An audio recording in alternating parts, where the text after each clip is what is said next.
당대표 취임 한 달을 앞둔 이재명 대표가요. 민생을 강조하면서 당 통합을 위해서 숨가쁘게 움직이고 있습니다. 하지만 검찰발 사법 리스크는 여전히 풀어야 할 숙제로 산적해 있죠.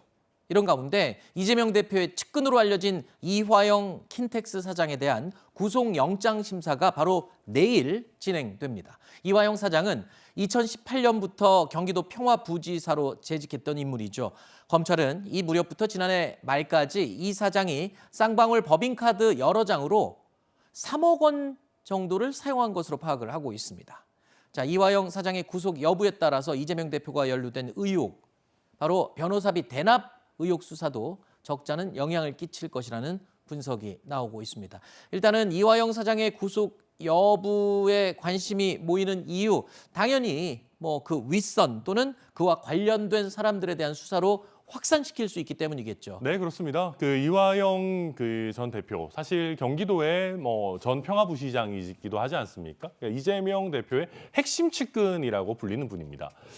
이게 이화영 전 대표와 쌍방울 간에 그냥 독립된 하나의 그냥 어떤 일이다라고 하면 그냥 독립된 일인가 보다라고 할 수 있습니다. 그런데 쌍방울과 이화영 그리고 더 나아가서는 이재명 대표 사이에 뭔가 굉장히 많은 커넥션들이 있는 것처럼 현재 보이고 있어요. 네. 변호사비 대납 의혹이라든지 아니면 또 다루겠지만은 저희가 어떤 아태협이라고 하는 경기도와 연관관계가 있는 곳을 쌍방울에서 후원한다든지 네. 이게 단순히 우연이라고 하기 어려울 정도로 수많은 어떤 이재명 대표와 가까운 사람들이 쌍방울과 인과관계를 맺고 있고 거기서 사회 이사를 하고 있고 금전적인 이득을 보고 있고 이런 것들이 굉장히 많이 펼쳐지고 있는 것이거든요. 네. 그러다 보니까 쌍방울 입장에서 이화영 전 대표에게 법인카드를 준 것이 과연 이화영이라는 사람 한 명만 보고 준 것이냐 네. 아니면 그 위에 있는 이재명 당시 도지사 내지는 민주당의 유력 대선 후보까지 보고 이런 어떤 편의들을 또 금전적 이득을 제공한 것이냐 네. 이게 앞으로의 수사에서의 관전 포인트라고 하겠습니다. 자, 이 이화영 사장에 대한 영장 심사는 내일 예정이 돼 있고 검찰은 또 이화영 사장의 측근인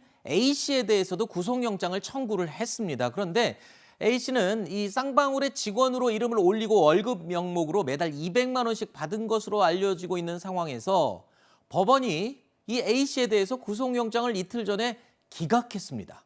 자, 검찰은 윗선과 연관성에 대해서 집중적으로 들여다보고 있는 상황에서 특히 내일 또 이화영 사장에 대해서 영장 심사가 있는데 엊그저께는 이와 관련된 전혀 무관하지 않은 직원의 영장이 기각이 됐어요. 그렇습니다. 자, 그럼 내일 이화영 사장에 대한 영장도 어떻게 될지 굉장히 궁금합니다. 사실 이화영 전 부지사 같은 경우에는 한 3억 정도를 법인카드를 임의로 사용했다라는 건데 본인은 좀 부인하고 있는 것 같습니다. 네. 내 이름으로 발급받아서 사회이사직을 쌍방울에서 수행할 때 사용한 건 맞지만 그 이후에는 내가 아니라 내가 사용하던 카드를 다른 사람이 썼다라는 취지로 이제 반박을 하고 있는 것 같고요. 아하. 지금 또 제동을 좀 걸렸다고 봐야 되는 게 이화영 전 부지사의 측근이라고 알려진 A씨 같은 경우에도 이 업무상 횡령 방조 혐의를 받고 있습니다. 본인도 쌍방울에 이름만 올리고 사실상 근무하지 않으면서 급여 명목으로 돈을 가져갔기 때문에 횡령죄가 성립할 수 있다라는 취지인데 법원이 도주 우려랑 증거인멸의 우려뿐만 아니라 구속의 상당성도 사실 의문이 표해진다라고 설시를 했습니다. 이 말인즉슨 이 범죄의 윤곽 자체가 뚜렷하지 않다라고 현 단계에서는 보고 있는 것이기 때문에 이 이화영 전 지사의 측근이라고 지칭되는 A씨 그리고 이화영 전 지사에 대한 부분도 아마 본인이 사실상 법리적으로 다툰다면 영장이 발부될 수 있을 것인가 아마 큰 수사의 기로가 내일 펼쳐질 것 같습니다.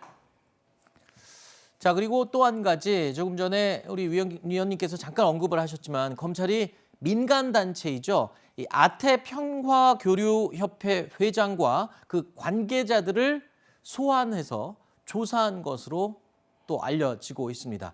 그러니까 쌍방울이 이 아태협이라는 단체를 지원을 했는데 그러니까 아태협을 통해서 우회적으로 경기도 대북 관련 사업을 지원한 게 아니냐라는 의혹이 있다는 겁니다. 이 부분도 지금 검찰이 들여다보고 있는 부분입니다. 자, 이런 가운데 이 쌍방울 관련 의혹을 수사하고 있는 검찰 지휘부가 교체됐다는 소식도 있습니다.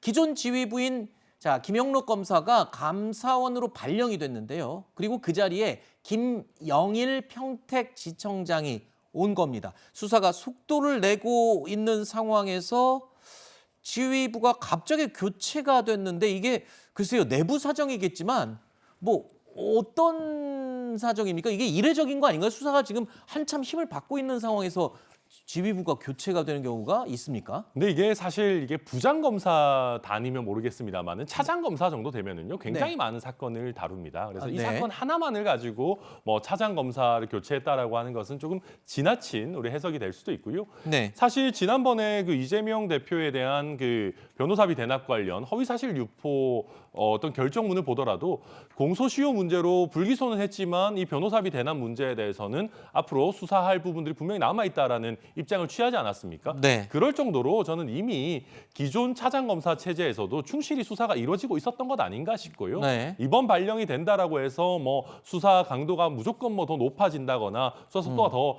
빨라진다거나 뭐 이런 것은 조금 우리가 앞서 나간 예측이 아닌가. 앞으로 네. 수사를 좀 더 지켜봐야 된다. 저는 그렇게 보고 있습니다. 뭐 일부에서는 수사 강도를 더 높여야 되는데 그러지 않아서 못마땅해서 지휘부 교체한 게 아니냐 뭐 이런 이게 짐작을 네, 하기도 그러니까 하는 일부의 건데 해석인 것 일부의 같습니다. 네. 해석인데 이에 대해서 또 위원님께서 설명을 해주셨네요.